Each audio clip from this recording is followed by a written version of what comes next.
Today from inside the historic Harrington School, located in downtown American Fork, Utah.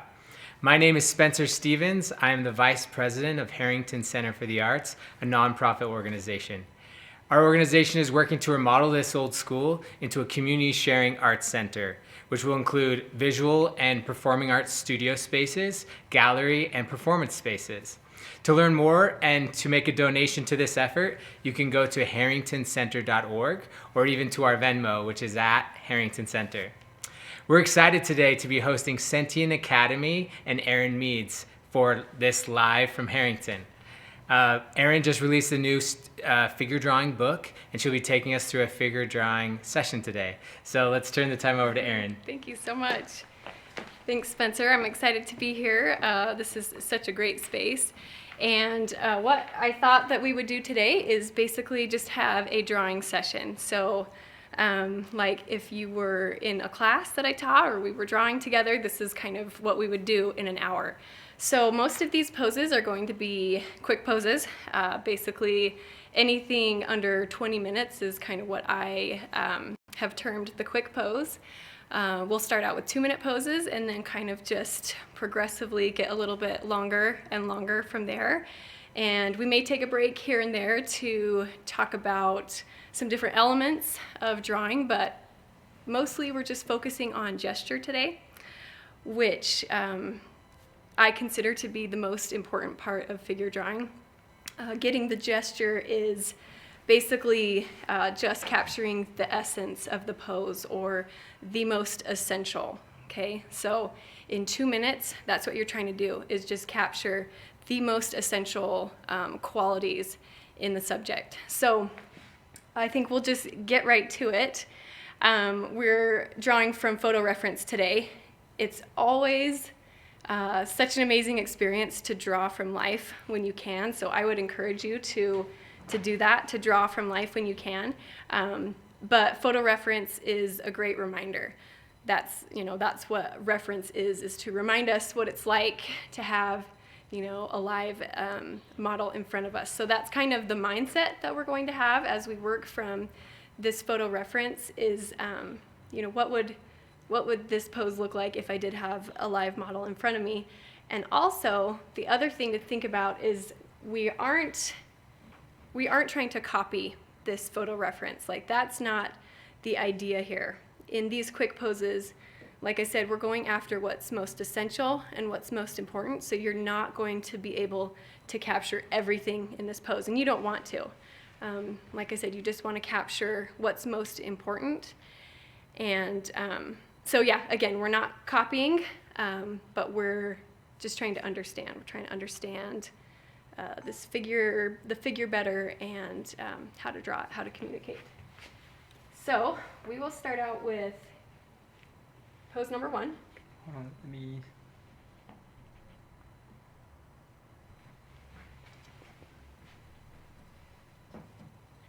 And if you have a sketchbook nearby, you can grab that and draw along, or a drawing pad, or you can just watch and enjoy and draw later.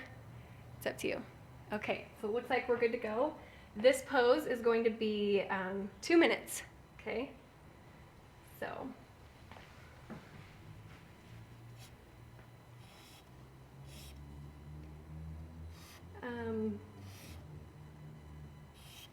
So my approach to drawing is pretty direct.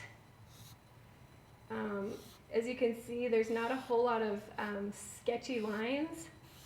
Like, I know that's also a common approach to kind of, be sort of sketchy about it, to sort of feel the pose out. I just personally am kind of under the idea that I want to conserve my energy as much as possible. And so I'm just going to make a decision and make a mark in there to the best that I can right off the bat. The other thing I'm doing is I'm working with a light touch so that, nothing's permanent. Everything is flexible. I can change things at any time.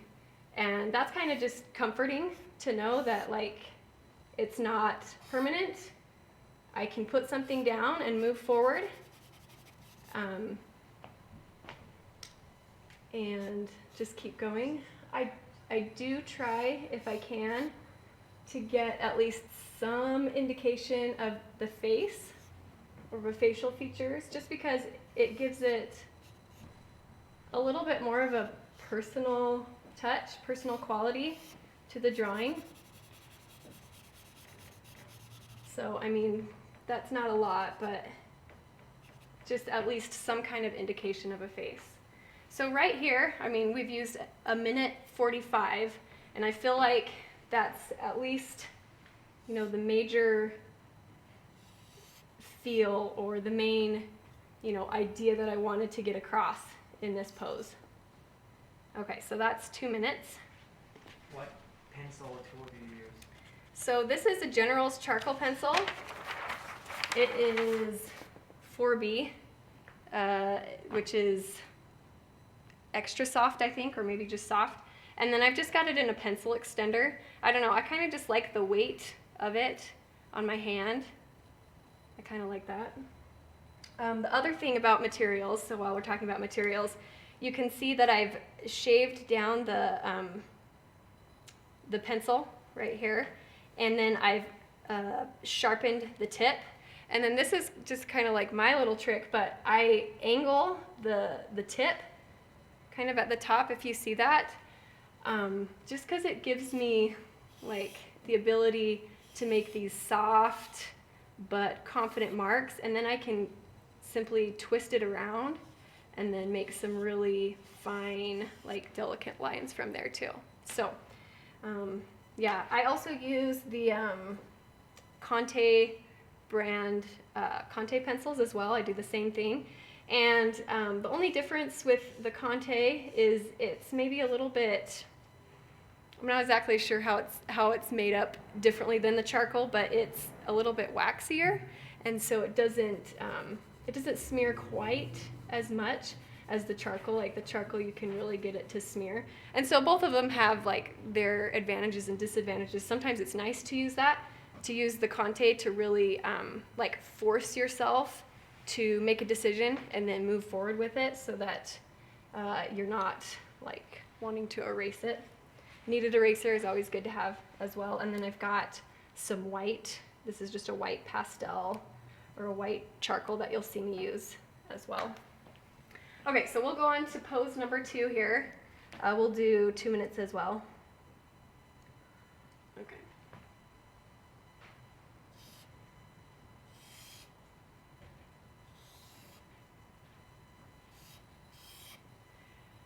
I'm just kind of starting out with the big shapes, almost like a silhouette, okay?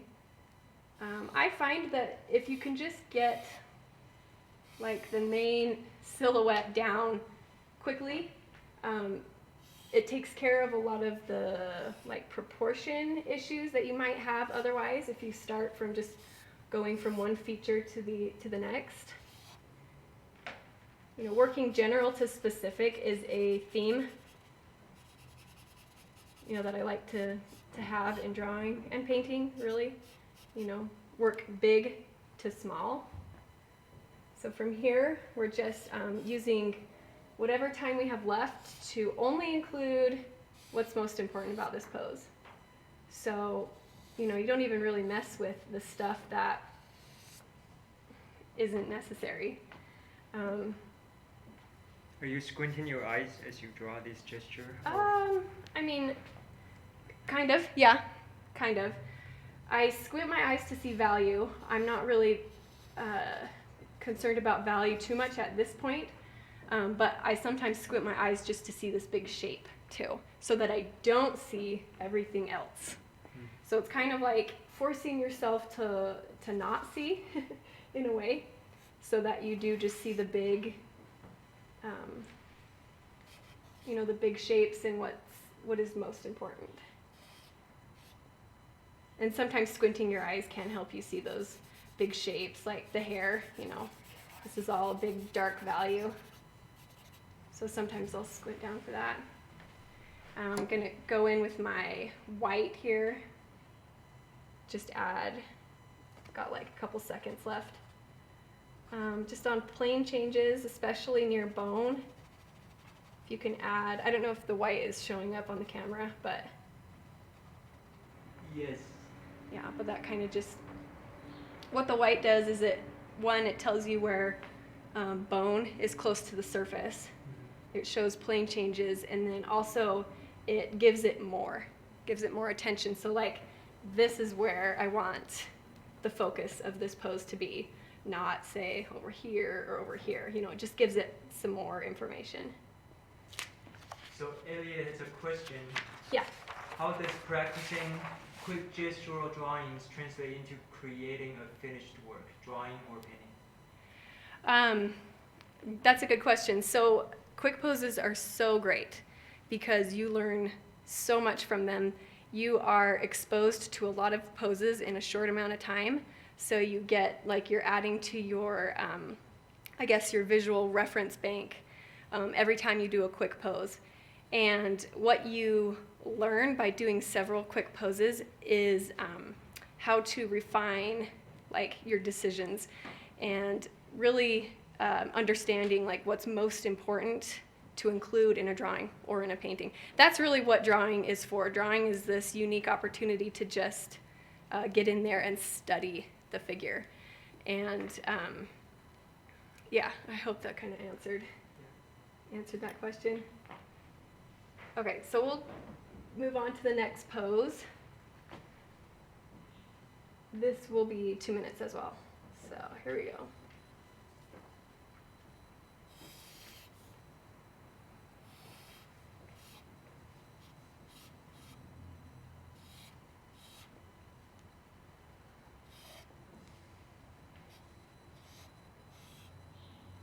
So as I'm, getting this basic silhouette in, I'm always kind of relating everything back to the whole. Does it work with the whole? Does it work with the whole feeling? Is it in proportion? So right there you can kind of see, like, this is a good, silhouette. I feel like it's in proportion, and then I can just go from there. Yeah, so from there you say, what is it about this pose that speaks to me, or what is it about this pose that's interesting? I kind of like this stretch here and the bend that's happening on that side.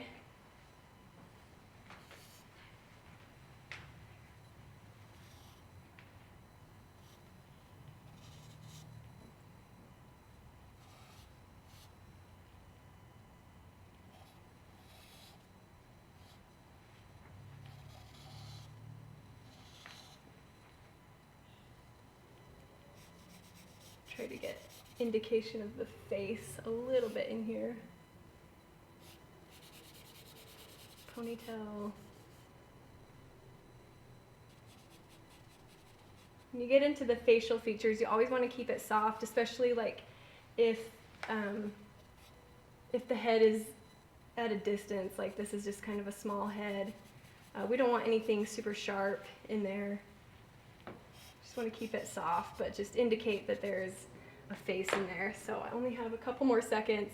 I just need to make some quick decisions on what else is going to be, what else is going to help this pose read. Maybe I'll... So for this pose, it's really good to use some negative space.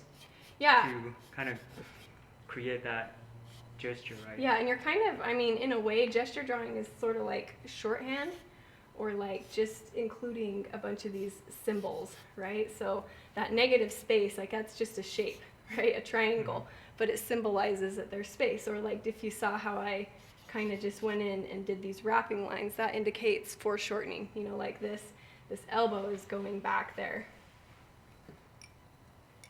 Okay. We'll go on to the next pose. Okay, so in this pose, I thought, like, it's an amazing pose. And the model is very athletic, and I just love everything that's happening in her rib cage. And so I think what I'm going to do is just focus on the upper body. And that's something that you can do in gesture drawing is, if you want to just do a gesture of a head or a gesture of an arm or like a torso or upper body, like, that's perfectly fine. Nobody says you have to always do a gesture of the entire figure. But you just have to be intentional about it, if that makes sense. So like, the idea is we don't want to be just drawing kind of without a purpose, and then we only get to like the head and the shoulders, and then you ran out of time. Like, that's not really the same thing. When you do a gesture of just the upper body or whatever, like that's the purpose, that's the intention right off the bat. So that's what we're going to try for here. So we'll do 3 minutes on this one. Okay.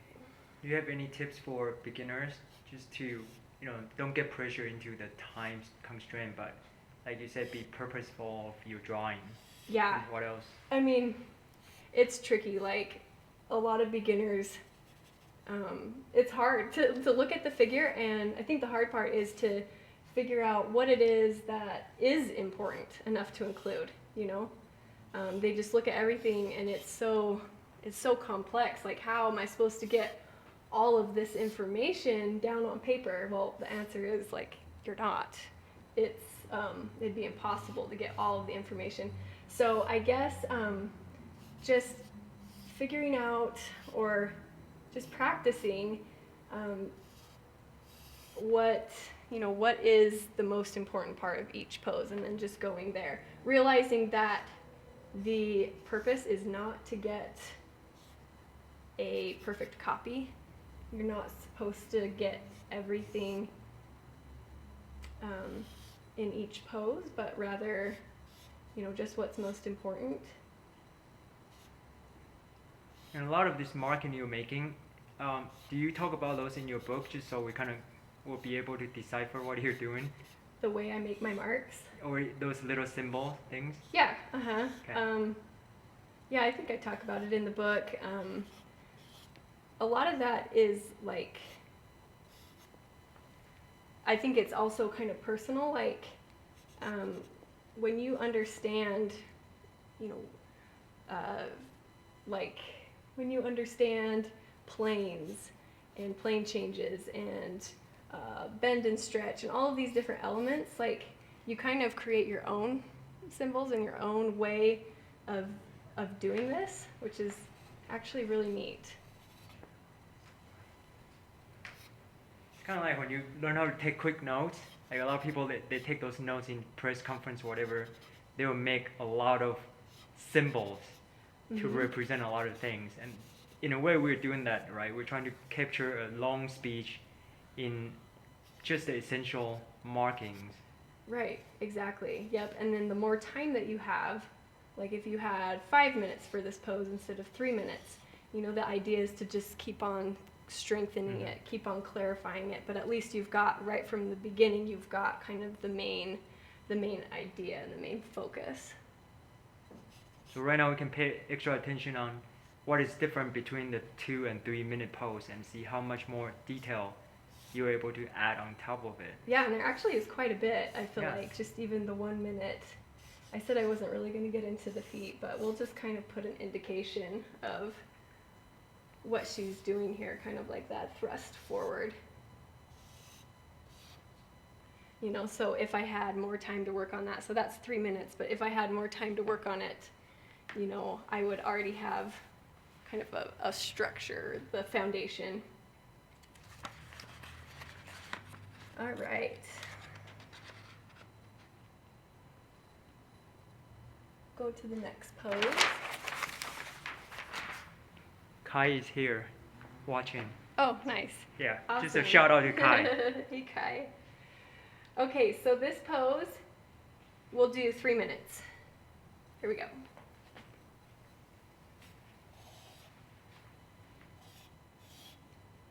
So I don't always start in the same place every time.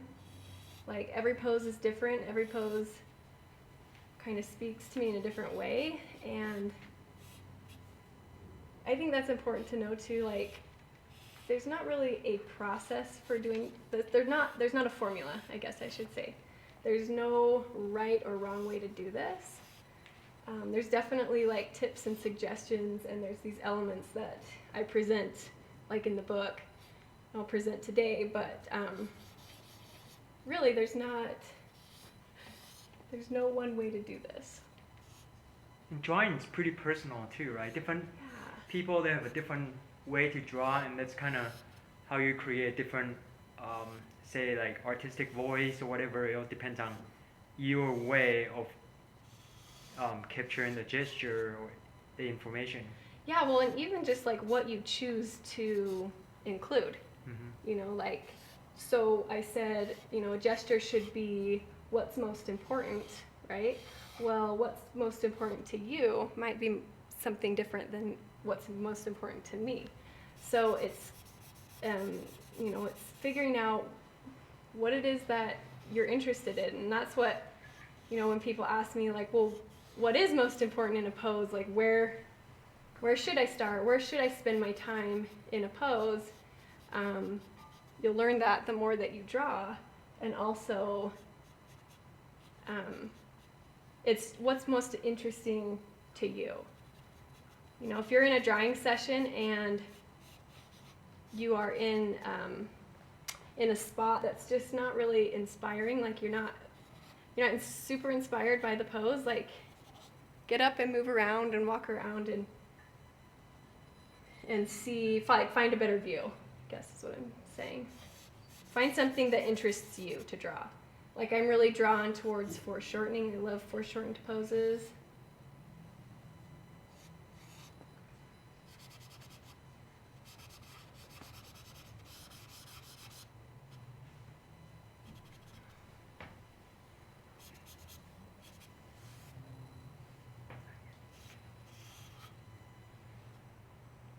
I know you also paint, so I'm pretty sure this helps you with painting skills too. But Yes.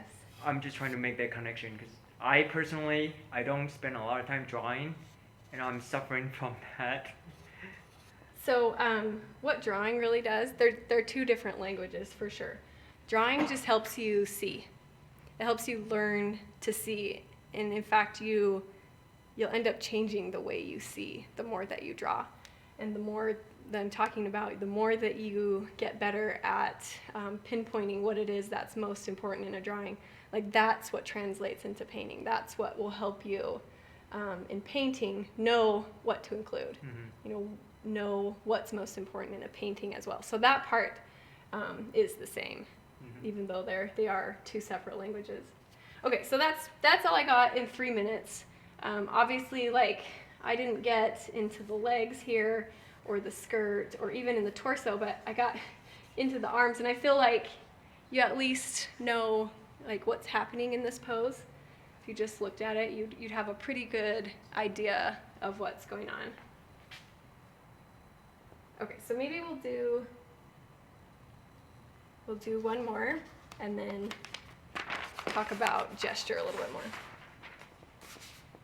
Okay, so this pose is super neat. Let's do 5 minutes on this pose, just because I love what's happening in the rib cage and I want to get into some of the light and shadow. Okay.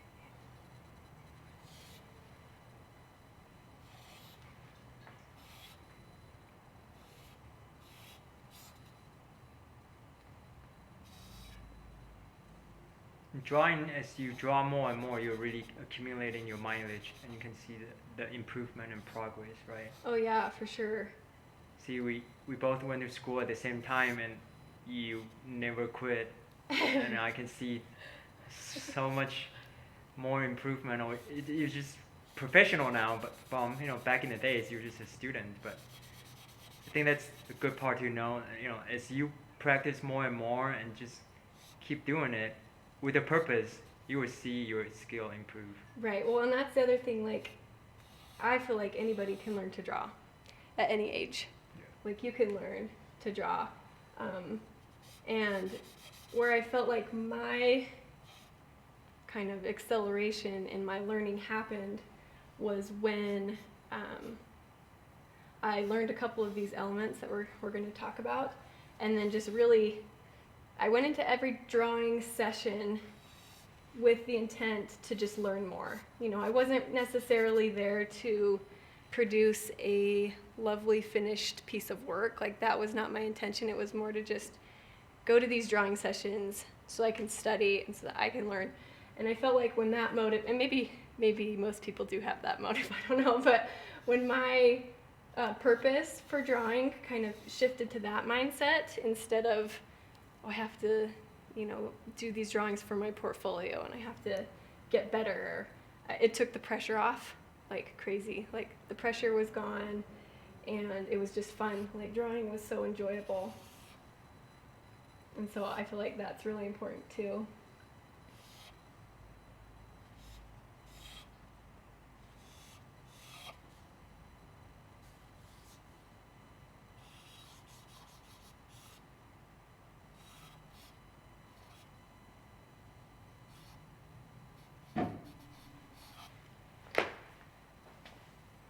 Okay, just a little indication of the facial features here. It's in full light, her face is, so I'm gonna go in there very soft. I don't want anything super hard or dark because I want to maintain that, feeling of light. And I'll get into the torso here.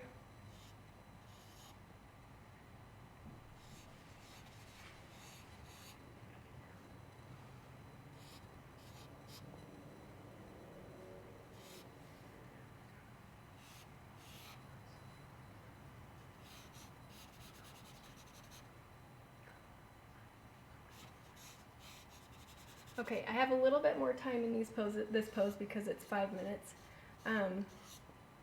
My light source is coming from right here. So when I'm putting in light and shadow, I'm going to be really conscious of planes and these plane changes.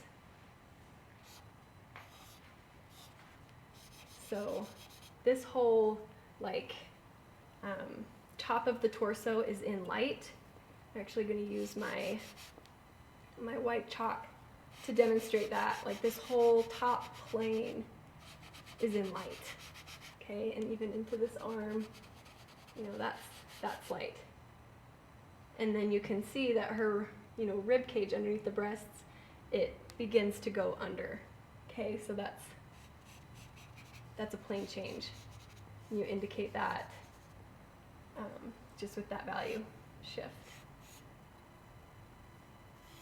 Are you using much of anatomy knowledge while you draw, or you're looking, kind of like what you're saying, you train your eyes to see? It's kind of both. So I don't believe that you have to be an expert at anatomy in order to draw well. I think that you need to be able to see well and understand what you're seeing. You'll find that as you draw more and more, you kind of will begin to learn anatomy, and you can even study it more, and I feel like that will be helpful for, when you look up there and you say, okay, I know I've studied that before, this is how this muscle works, and whatnot. So it's kind of a combination. I think that anatomy will help, but it's not necessarily, crucial if you have that knowledge or not to get a good drawing. I'm paying attention to symmetry here in the rib cage. What happens on one side of the body, something will happen to that twin feature on the other side. And in this case, it's the rib cage, right? The ribs. When you're tackling a longer pose, do your mindset or approach change? Not really. It's pretty much the same start. Like I said, this is how I would start a longer pose, and just the more time that I have, the more strengthening, the more clarifying I have. So this is 5 minutes now, and you kind of are just happy with how it turned out, it is what it is. And if you had 10 minutes, you'd get a lot more information. But still yet, it's only the most important information that you are getting. And it's kind of cool when you get into a rhythm, or I don't know, I like to call it this flow. And it sort of feels like everything that you do, you're just discovering. Like the whole drawing, it's just this process of discovery, and it's a really neat thing. I love when that happens. Doesn't always happen. And I think that's important to accept as well, is that some drawings turn out and some don't. And you kind of just learn from the good ones, and you learn from the bad ones as well, obviously.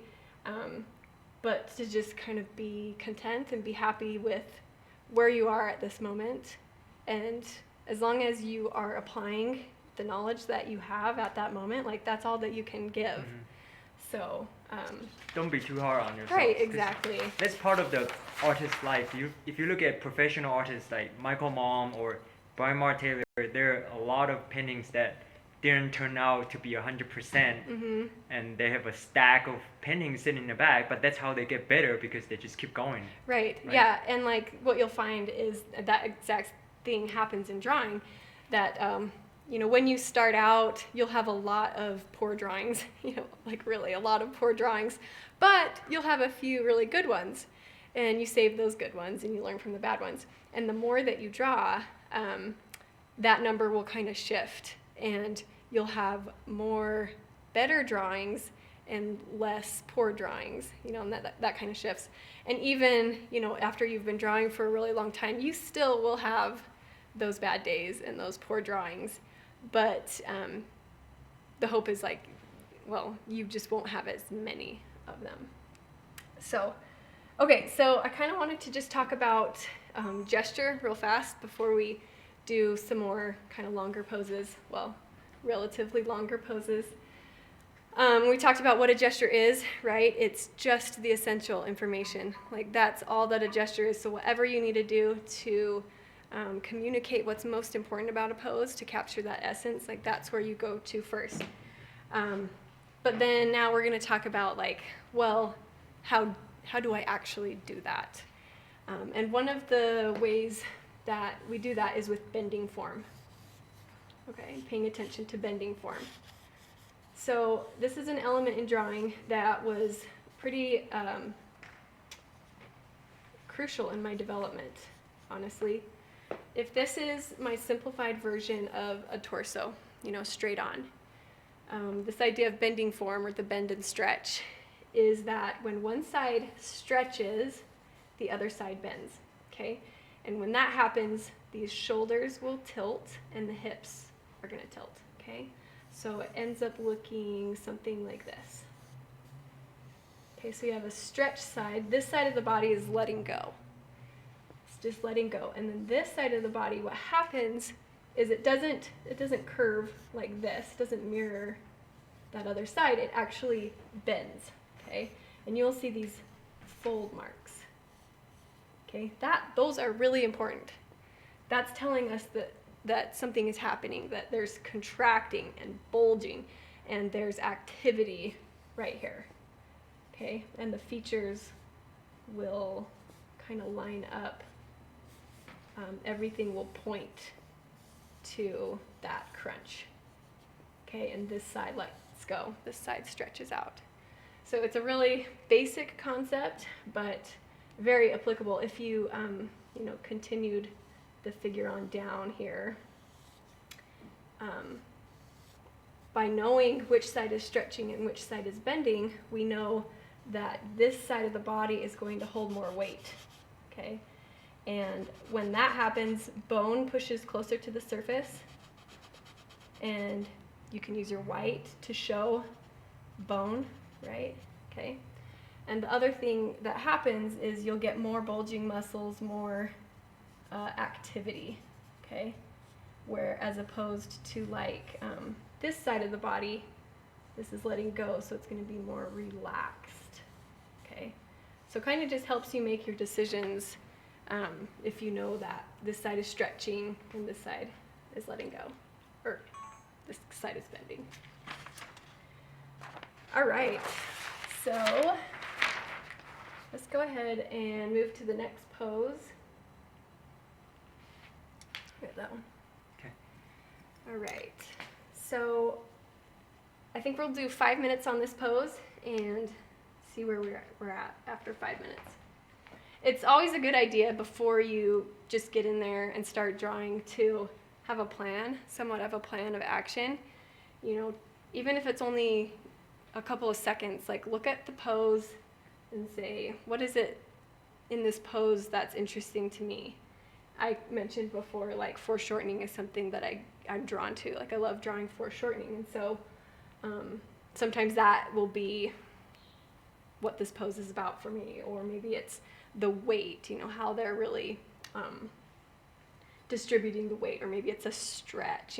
It's going to be different for each pose, so it's a good idea before you just start drawing to have some sort of a plan. Do you teach?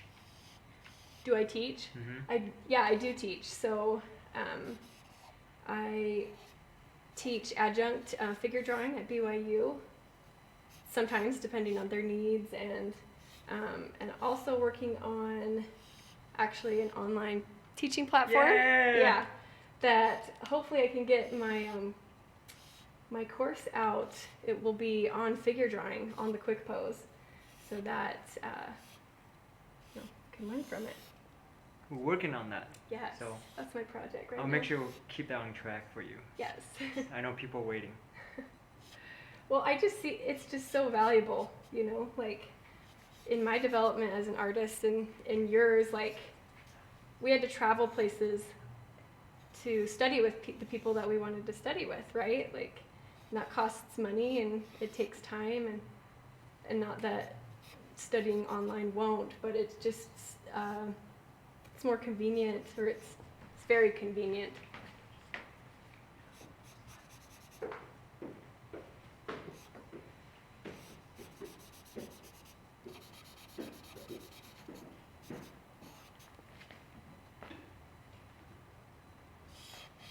So while we're waiting for your course to be ready, would you recommend people to, say, I go to your website and get on newsletter list or something to be notified, or Sure. what is the best way to? Yeah, that'd be great. Or just follow me on Instagram. That's kind of where I post my latest happenings. Uh-huh. Yeah. So there's a little bit of drapery in here because she's got this skirt on.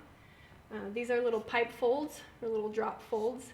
Basically, when you're doing drapery, all you have to do is find the point of support, where that type of that skirt or that drapery, that piece of clothing is on, the point of support, and then that's where your lines will kind of draw out from.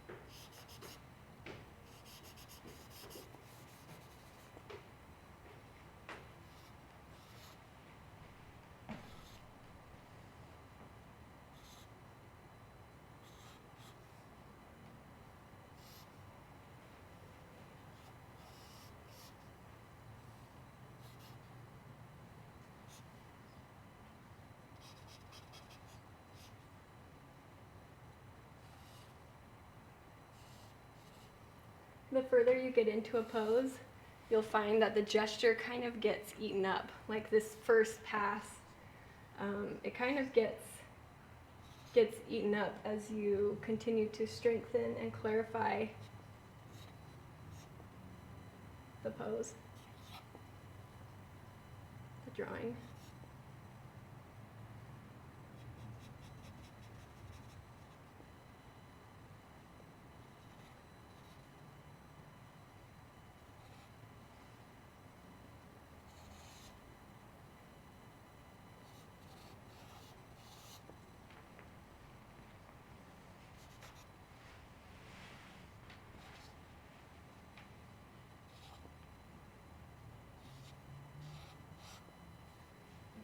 Just in case people are curious where we are, we're in the historic Harrington Center for the Arts in downtown American Fork.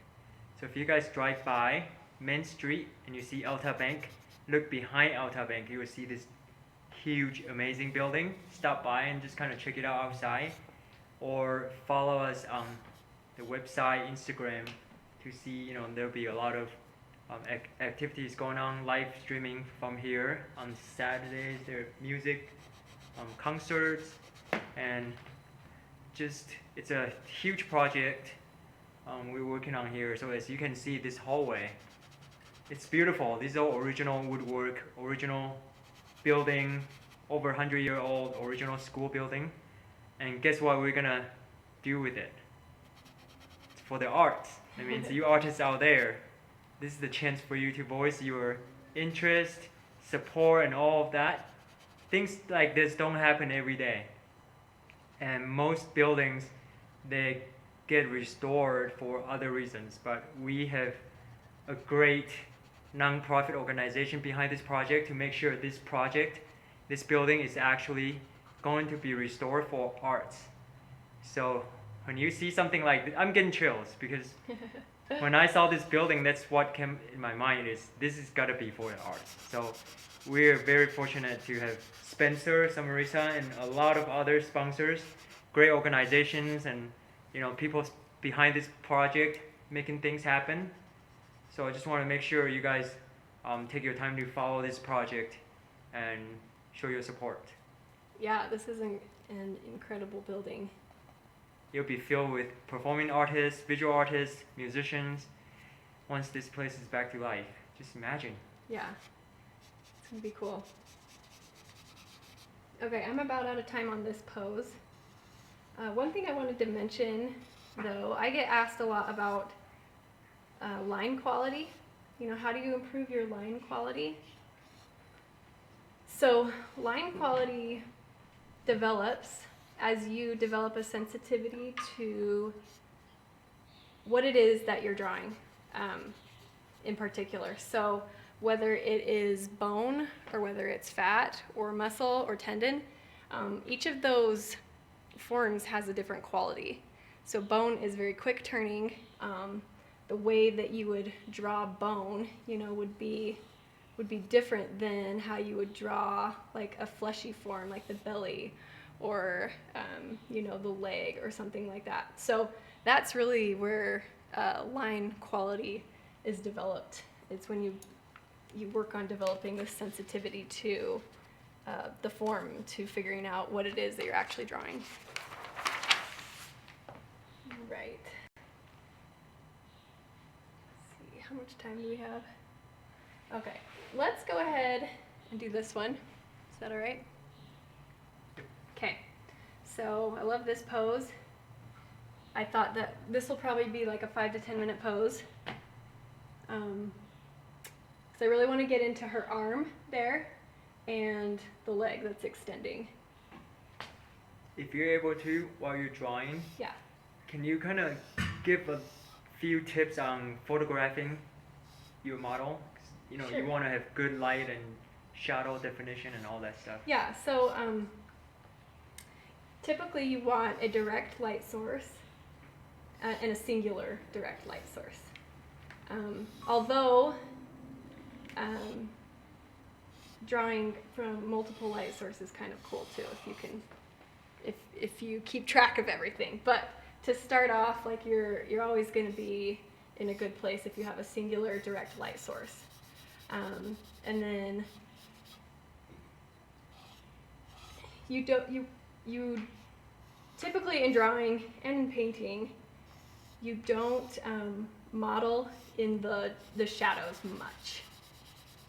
Drawing you can model in the shadows a little bit, but typically you keep those pretty flat. So basically what I'm saying is you just want it lit so that you've got like a nice light side and a pretty nice dark side as well, but mostly in the light.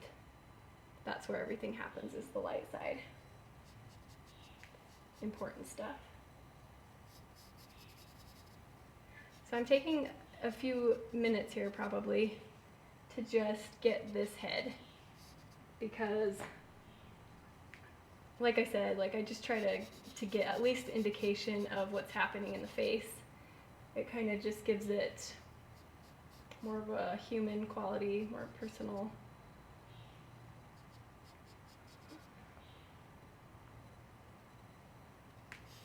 It's really important to figure out where this ear is too, because that will tell us, the direction of the head. It's going up or down.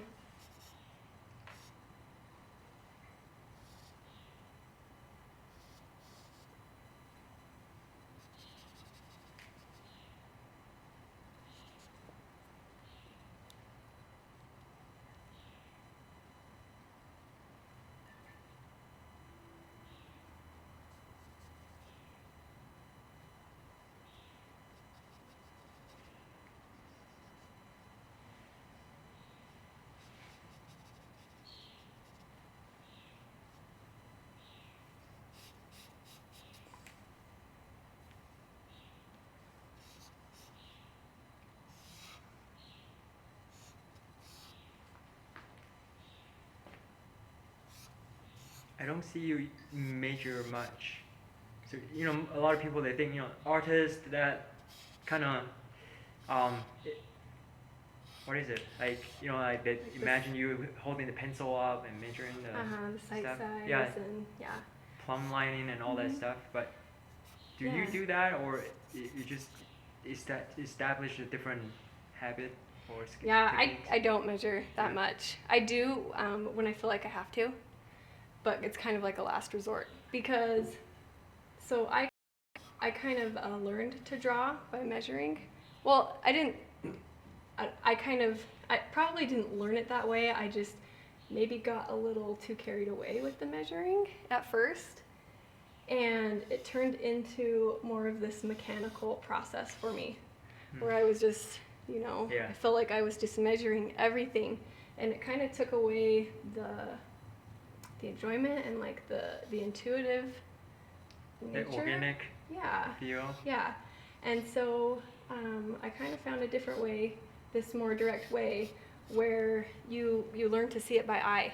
And I feel like that's very valuable to be able to make sure your proportions are on by eye instead of having to, measure, okay, how many heads high? And like I said, like if I ever get into a spot where I just can't figure it out, then I will measure. Or like I'll drop plumb lines all the time. I don't really feel like that's measuring. It's just kind of Yeah. keeping things in track. Checking the In position. check, yeah. So yeah, I don't measure a ton. I wanted to get into this arm here because she's got a lot of weight on this arm. And when you recognize that something has a lot of weight on it, there's a few things you can do to make that read. And that is creating some bulges in the muscles. You think about when you're carrying a weight, your muscles are flexing, they're bulging. Also, this arm will just progressively get a little bit darker. Actually, as it goes down, it's because it kind of curves in order to keep the rest of the figure balanced. And then we can look at some planes here. Like I said, this is the light source, right? It's coming right here. So all of the top planes are going to be in light, and kind of the side planes.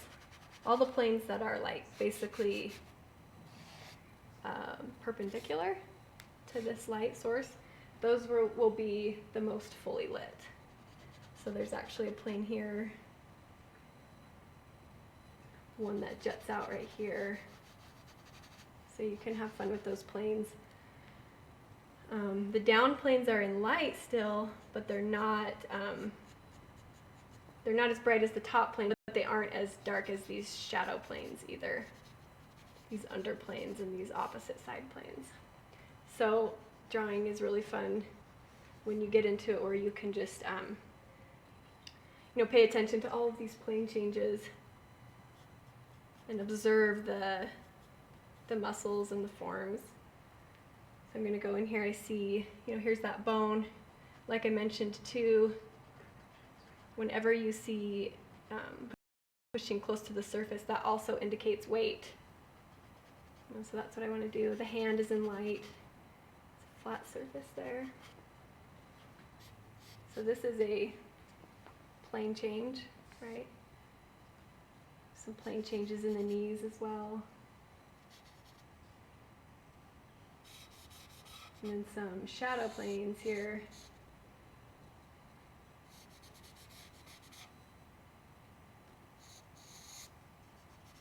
And keep it soft. All of the form shadows are soft.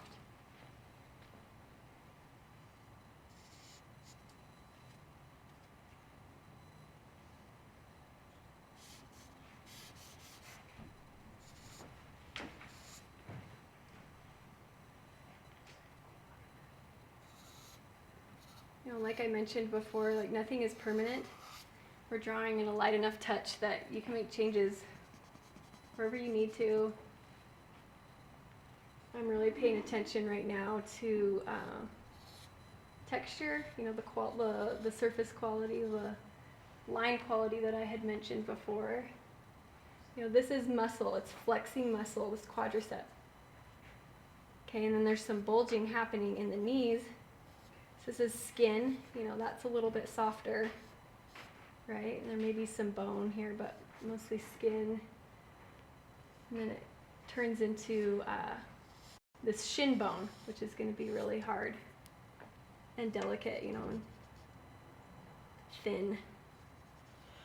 So that's kind of what's going through my head, I guess, while I'm drawing. So I'm thinking about what it is that I'm actually drawing. There's a plane change on the ankle.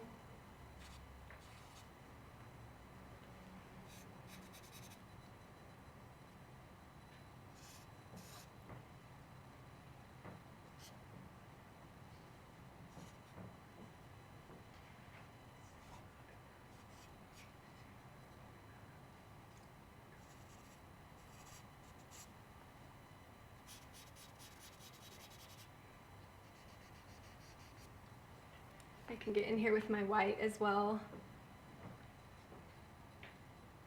So this is a top plane, right? It's kind of perpendicular to the light. So it's going to receive a lot of light. Right here as well, the side of the knee. And then down the shin. And that's actually on bone. So like we said, when it's on bone, it's going to be more of a highlight. These are kind of just planes. I'm just lighting up the planes, but this is actually a highlight, right? Same with this right here. And you could, right on the ankle too, there's some bone. You might want to drop a highlight there.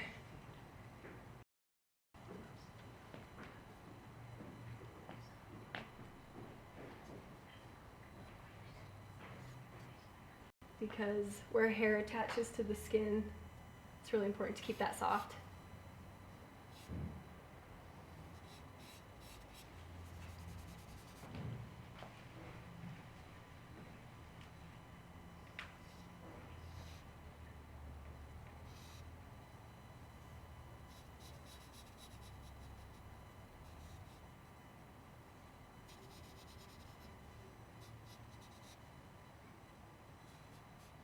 So with your teaching experience at BYU, what are the common challenges you see from the students, and what are the best advice you've given to help them to overcome those challenges? I think one thing that's a challenge for anybody in drawing or even painting or anything that you're doing in life really is eliminating distractions. And I think it's so important because a lot of the times we don't even understand, we don't even realize that they are distractions. So I'll get students who are really excited, they want to learn and they want to improve, and they're beginners, right? And they get really down on themselves and really hard on themselves. And I think it's important to realize that that's a distraction, that allowing those negative thoughts to come into your head can actually be a distraction to you. So it's finding a way to, be humble enough to, to learn, but like patient enough with yourself too, to realize that it's going to take time. And I think that's one bit of advice that I would give anybody who's wanting to learn how to draw.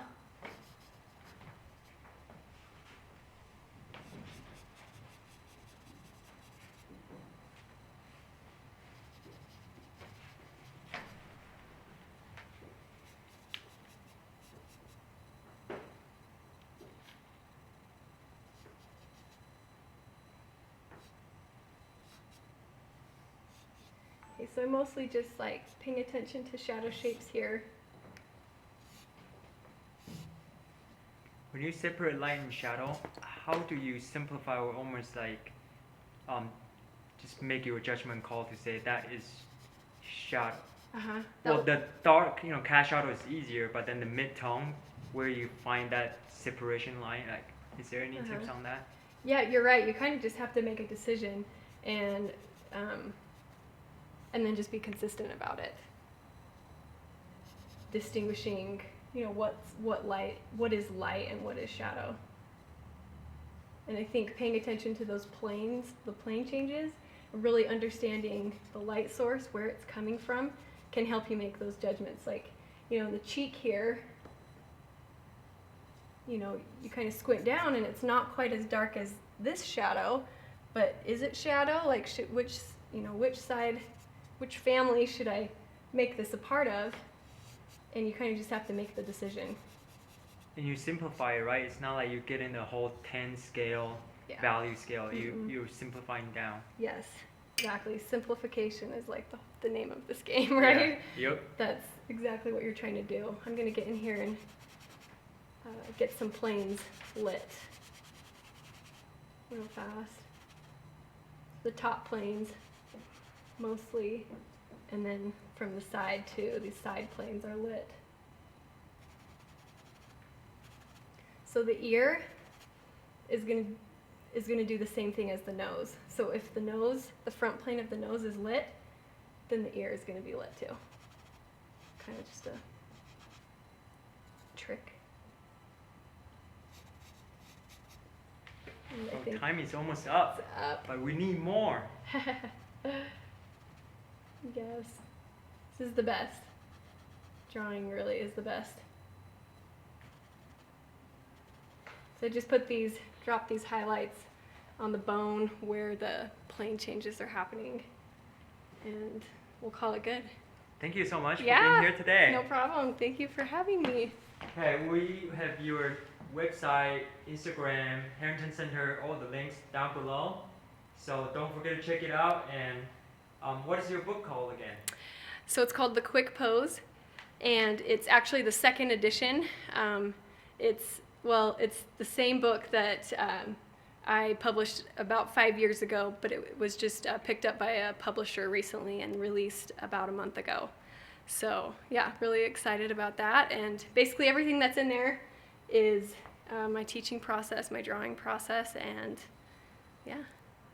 Thank you. Well, thank you guys for tuning in, and we'll see you next Monday. See ya.